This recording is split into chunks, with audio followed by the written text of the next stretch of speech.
It's 2 days until Christmas, December 23rd, 1968. Led Zeppelin boarded their Boeing 707 flight to America. They packed their bags, everything was ready, including precious marketing materials. 3 photo shoots held on December 1968 produced some of the most iconic photographs from this time period. This one became their main promo piece for future concert posters and news articles. We can see Robert Plant wearing the same shirt from their first ever gig in Scandinavia 1968, and John Bonham from the Band of Joy days. Second session captured these with an outfit choice quite similar to their debut album's back cover. Third session was done in London, where we can find career-defining portraits that encapsulate their hustle, eager to take on the world. Jimmy can be seen wearing a leather jacket, which Bonham later borrowed for exteriors. One last shoot was done at 36 Windmill Street, near Soho's Marquee Club. We can see both Jones and Plant smoking a cigarette, while Page seems motionless. Bonham looks like he's ready to collect some concert money.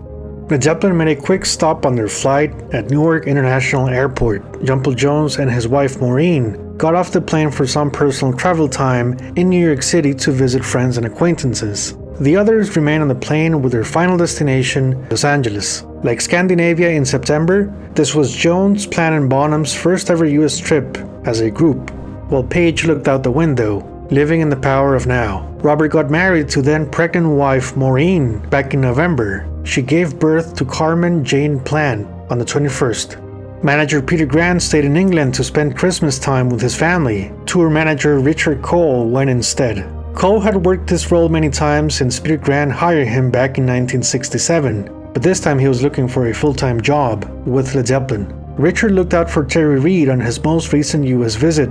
Cole was a tough guy who knew how to get things done and deal with the insanity of the road. O.J. Simpson won the Heisman Trophy in early December, just days after Elvis's comeback special aired on NBC. That is something that no one can ever take away from you, unless you kill your wife and a waiter, in which case... US hit singles that week had Marvin Gaye at number 1 with his take on I Heard It Through the Grapevine. Jimi Hendrix's Crosstown Traffic peaked at number 52, this being his last chart entry of the 60s, while Crimson and Clover's tremolo guitar effect production captured the spirit of 1968, the world burning outside with the listener holding on to hope within. America's largest selling cigarettes. Winston tastes good like a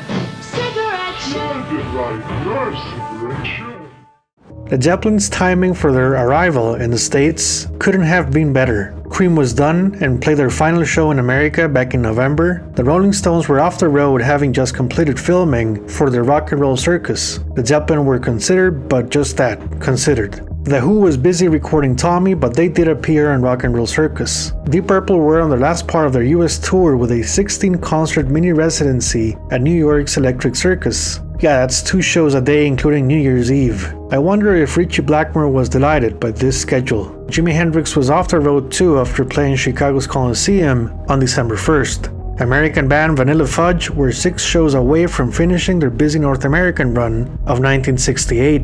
They played 86 concerts and released 2 albums that year. Both The Beat Goes On and Renaissance peaked at number 17 and 20. Mostly known for their cover of the Supremes' You Keep Me Hanging On, they were signed to Atlantic Records in 1967 with no signs of stopping. Vanilla Fudge's manager, Philip Basile, got a call from Atlantic. He now shared the same attorney as Led Zeppelin. That man was Steve Weiss, president of the band's recent signing with Atlantic and a lawyer with VIP access to the many sides of power. Weiss was like a magician. He made things happen. Despite Zeppelin still unknowns in the States, plans were set in motion with Phil Basile having good and personal reasons to greenlight a concert partnership, with little time for preparation. Basile owned many East Coast music venues, including the Action House in Long Island, where the Yardbirds played 3 nights back in April, so he knew Jimmy Page, the talented guitarist, with a great reputation. Vanilla Fudge agreed to have Led Zeppelin as opening act, December 26th through the 31st. It was hard to think of any band that would like to have them go first, but Vanilla Fudge had the confidence, lots of East Coast confidence. Both drummers Carmine Appice and John Bonham had a similar snare attack sound, so both could coexist in good sportsmanship. Where most bands were taking a break for Christmas, Led Zeppelin moved forward, and then they went 1, 2, 3, 4. Their plane landed at LAX on the closing day of the Los Angeles Pop Festival with names like Steve Miller, Can Heat, and Jose Feliciano. Long before Led Zeppelin's famous Tales and Tradition at the Continental Hyatt, they booked themselves in yet another hotel on Sunset Boulevard, the Chateau Marmont. Built in 1929, its design was inspired by Chateau d'Amboise in France. The hotel saw its glory days in the 40s and 50s as one of the most exclusive accommodations in the city. More rooms were added, including 4 bungalows in 1956, where Page, Plan, and Bonham stayed in. John Belushi died in bungalow number 3 some 14 years later.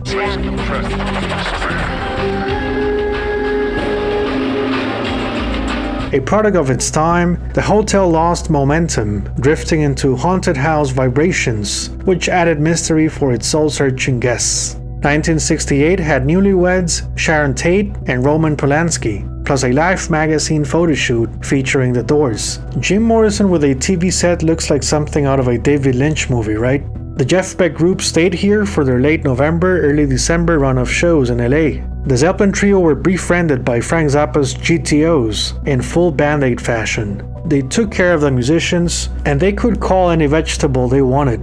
Plan and Bonham needed extra care, as they were still processing the many surprises America had in store around every corner. Jimmy knew what to expect from LA since his early 1965 solo travels, plus many visits with the Yardbirds. Robert and Bonzo were 20 years old, so they couldn't really hit the bars as the legal age was 21. Coming from post-war Britain into consumerism United States was a dichotomy of intent, rolling the dice and playing songs. America was the promised land and premier rock and roll market. For Robert Plant, it was a dream come true to be on the West Coast, home to so many of his favorite American artists, such as Love and their self-titled release Captured on Sunset Boulevard. Led Zeppelin had 3 days off before their US debut that included celebrating Christmas in Los Angeles. Tour manager Richard Cole made sure they had a good time and then some. And for all the people back on Earth, the crew of Apollo 8 has a message that we would like to send to you. From the crew of Apollo 8, we close with good night, good luck, a Merry Christmas, and God bless all of you on the good Earth. December 26, 1968. Plant, Page, and Bonham arrived in Denver, where Jumbo Jones met them just in time for their first ever US show as Led Zeppelin. Denver Auditorium Arena was built in 1908 with a respectable seating capacity and big natural reverb, aka a sound engineer's nightmare. Cream played there on October 6th on their Goodbye Tour. Vanilla Fudge and Spirit were originally scheduled for December 26th with a starting time 8 p.m. Promoter Barry Fay had to be persuaded for the third band on the bill. Great, Ron, how are you? He says, I want to add an act to your show. We're not adding any act. He says, no, I got this act. They're going to be so big. You got to put them on. I mean, they're going to be great. I said, no. We printed 7,500 tickets. They're all gone. There's no more advertising. There's nothing. No more money. Barry, I need this favor. They're going to be huge. I said, who are you talking about? He says, Led Zeppelin. So about 10 minutes later, he calls me and says, Vanilla Fudge is willing to take $750 out of their money to pay Led Zeppelin if you'll pay him $750. And I said, if Vanilla Fudge is willing to pay this band this money, they might just be somebody. Yes, you heard it. Vanilla Fudge took a pay cut to match Zeppelin's $1,500 concert fee for America. Although Atlantic Records began low-key promo copy distribution of Zeppelin's debut through promoters and radio stations, audiences were yet to discover them. But as soon as they played Denver, word spread. These guys were incredible. And Robert Plant lets loose. And I said, my God, what? And people, how Spirit ever followed them, I don't know. They killed. They just destroyed the place. And they were sick. They were coughing and they didn't feel good and flew in from LA. December 27th, 1968. Apollo 8 came back home and Led Zeppelin headed out north in the middle of a nasty blizzard, which made driving their gear around and such quite a nightmare, and made Robert Plant's early flu-like symptoms something to keep an eye on. That and hot tea and maybe a coat. This very same scenario would repeat itself when Led Zeppelin toured the States in January of 1975, moving through heavy winter. Their second US show of 1968 took place at the local Seattle Center Arena, where Jimi Hendrix and opening act Soft Machine played in February, Janis Joplin and her band plus openers Chicago in November, and the Crazy World of Arthur Brown in early December. Once again, audience members were shocked by the opening band, Led Zeppelin. This was no warm-up, but a full-fledged attack. Despite Vanilla Fudge the main attraction on concert posters, Zeppelin enjoyed the challenge of winning crowds over. They came back to this very same venue in March 1970. December 28, 1968, the band went to Vancouver for their third show and first ever Canadian gig at Pacific Coliseum. They were not credited on the bill, but the Pop Scene Review praised Led Zeppelin's individual personas and how their musicianship was to be taken serious. The critic was impressed with their skills. Teen Talk reporter Jim Allen had a different opinion, saying Page had his flashes of greatness, but too far in between. He said Bonham was extremely good in spots, but not consistent. Robert Plant was called a farce with a Mick Jagger singing style. The critics said Led Zeppelin went over like a lead balloon. Pacific Coliseum would begin the band's long history with the venue as they returned 6 more times through 1975.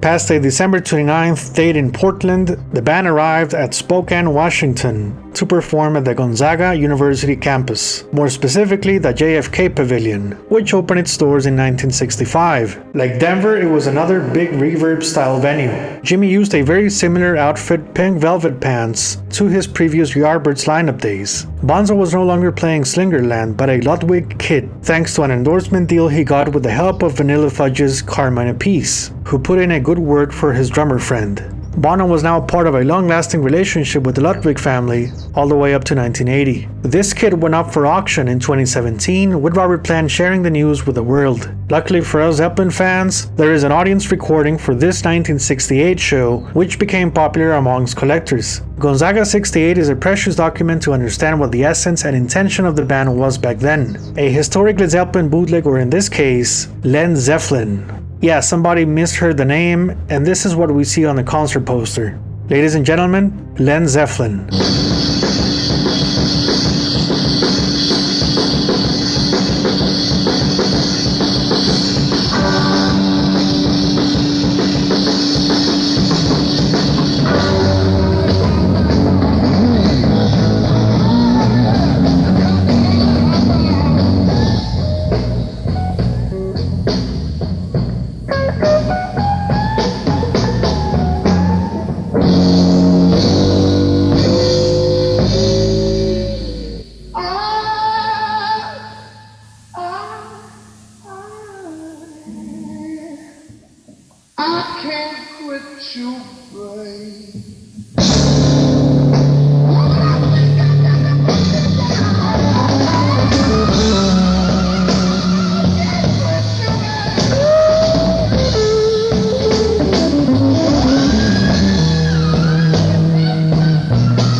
You won't believe this, but I don't think either ourselves or the equipment is quite used to the temperature. And it's taken about 3 hours of gas stoves under the equipment before we can get it together. Let's see whether we can keep things going.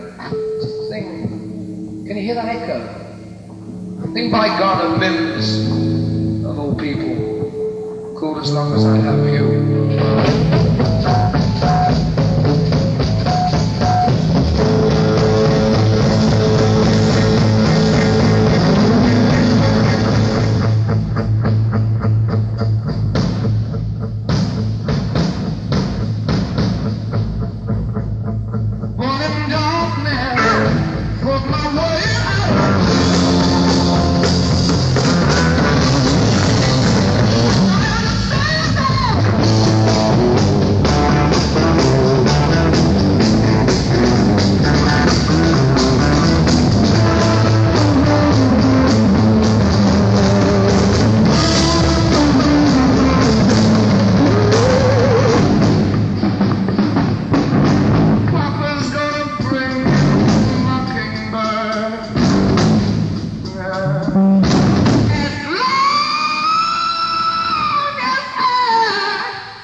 Carrying on regardless. This is a number off an album that comes out in about 3 weeks' time on the Atlantic label. It's called Led Zeppelin.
This is one for all the women back over the sea who are waiting for their men to return from the grave. I don't know what they call it over here. I've been told it's something to do with that 12. In England we have a rifle which is a 12. A 12 what?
Led Zeppelin's Northwest visit was over, yet the band couldn't fly back to Los Angeles from Spokane's International Airport, so they made a 4-hour drive back to Seattle, led by tour manager Richard Cole. Heavy snow made weather conditions almost suicidal for drivers. The band was close to a deadly accident on the road.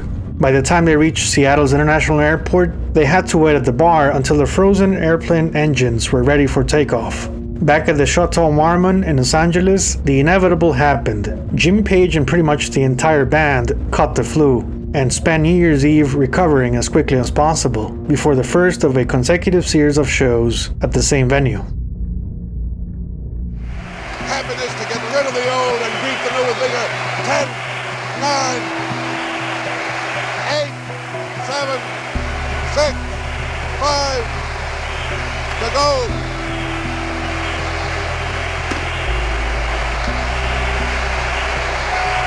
1969! Down West Sunset Boulevard was the hugely popular Whiskey A Go-Go. Like the Marquee Club London, it was one of the busiest spots for live music and mecca for music socialites, bands, Frank Zappa and the Mothers, and just about anyone trying to make it in the business. The once humble stage grew larger in size, and so did attendance numbers. The whiskey, which opened its doors in 1964, had an impressive concert record by January 1969. It hosted 664 shows in 1966, with the Doors playing a residency of 86 dates, 478 shows in 1967, with the Byrds at 23 performances, and 432 shows in 1968, with Chicago Transit Authority, the most frequent band, some 38 times. Playing consecutive nights at the Whiskey was the usual thing for 1968 names like Eric Burden and the Animals, The Nice, Steppenwolf, The Electric Flag, Albert King, Tim Buckley, Steve Miller, The Velvet Underground, and Buddy Miles Express featuring Buddy Miles of the Buddy Miles Express Band, with Jimi Hendrix appearing for impromptu jam visits. One of the most recent stints at the Whiskey back then was a Mickey Mouse starring artist and a familiar face in our Zeppelin story, Terry Reid. He played 6 shows December 17th through the 22nd. So as you can see, the Whiskey worked for up-and-coming artists or niche-type bands, yet it was a bit small for, say, the Jimi Hendrix Experience, who played there in '67 and were now playing coliseums across America. This meant the Whiskey needed a constant influx of rock and roll talent to keep customers happy and further position themselves as a musical rite of passage. Promoted as Led Zeppelin featuring Jimmy Page, formerly of the Yardbirds, the band was scheduled to play 4 dates at the Whiskey, January 2nd through the 5th. Vanilla Fudge would resume their long-year US tour on January 4th, with several shows in California throughout the month. Their Zeppelin partnership mission was finished, but they would see each other again in February. Co-headliners at the Whiskey were Alice Cooper, who had a small live record of 19 shows in 1968 and were looking to expand their audience. The group recorded their debut album back in November 1968 via Frank Zappa's Straight label, yet this would be released until June 1969. You can check Alice Cooper's 1969 sound at the Whiskey on a 1992 live album released by Straight Records. For Led Zeppelin, the Whiskey A Go-Go was a familiar name, as they were acquainted with the one in London. Located on the second floor of the Flamingo Jazz Club, where manager Peter Grant once worked security, it is said to have opened its doors in the early 60s, with no business relation to the Los Angeles venue. London's Whiskey was on Wardour Street, directly across from Gerrard Street, where Led Zeppelin held their very first rehearsal. The Whiskey A Go-Go was a troubled series for Jimmy Page as he was battling a 103-degree fever, while the others tried to escape flu-like symptoms. There are many reliable sources claiming their January 3rd show was cancelled so Jimmy could get some mandatory rest and turn the page on his flu and fever. Now, there is a January 5th bootleg recording from the Whiskey, where the setlist was rearranged from the usual running order. They started off with Garden Mims's As Long As I Have You, followed by I Can Quit You Baby and the usual opener, Train Kept a Rollin'. Babe I'm Gonna Leave You and Dazed and Confused were next, plus a fast tempo version of Howlin' Wolf's Killing Floor. This would of course morph into Led Zeppelin II's The Lemon Song. Closing number was a cover of a Yardbirds cover, For Your Love. This made for a full circle effect, honoring the concert's promo materials of former Yardbirds bandmate Jimmy Page. You can tell Page struggled on the opening numbers, but managed to find vital energy reserves as the concert developed. Judging by the show's photographs, Plant and Bonham wore the same shirt and sweater from the Zeppelin 1's back cover. Page used his Vox amplifier with Rickenbacker transonic cabinets he'd inherited from the Yardbirds. His small guitar army consisted of his Dragon Telecaster and the Danelectro for White Summer and backup in case he broke a string on the telly. The Whiskey was a right warm-up, an endurance test that further tightened their on-stage chemistry, earning $1,500 a night. Bungalow rental fees at the Chateau Marmont were around $45 a night. These guys would soon be kings of LA, one show at a time, going for the money, and the LA Queens. 1, 2, 1.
album that comes out on the 15th on Atlantic. We won't give you any names at all. Hermits live at the Whiskey Go-Go.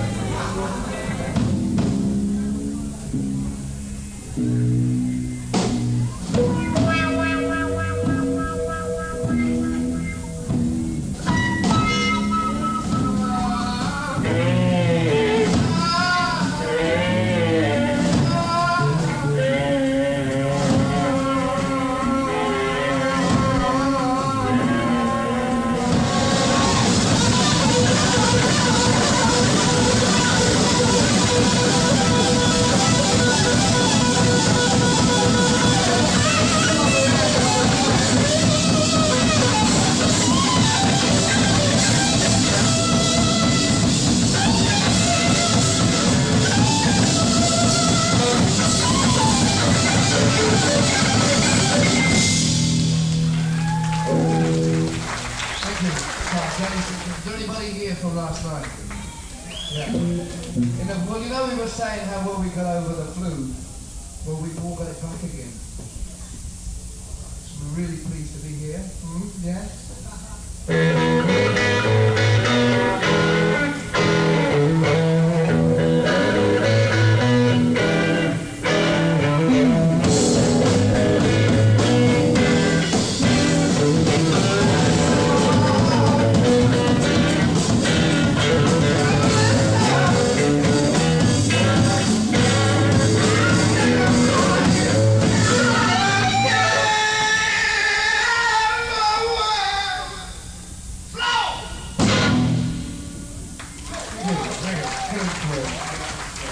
A long time ago we had a rehearsal and we learned this thing that Keith Rolfe. Do you remember Keith Rolfe? Hey, too much! Whoa! Too much. Well, we got nothing to do with him. Except that Jimmy bettered himself, so we put it like that. And this is what it was, and this is how it's turned out. This was the #1 seller for the Yardbird.